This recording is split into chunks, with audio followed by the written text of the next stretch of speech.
I'm back with the Allegro Champion MUA50 again. It's been fixed. Allegro simply repaired the motor.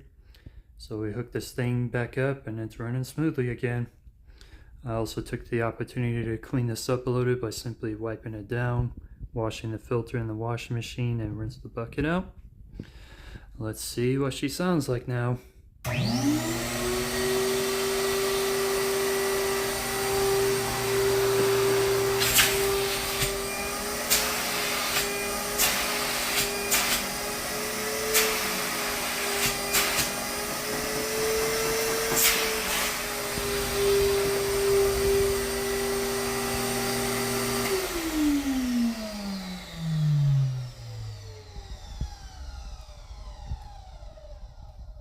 Anyways, thanks for watching.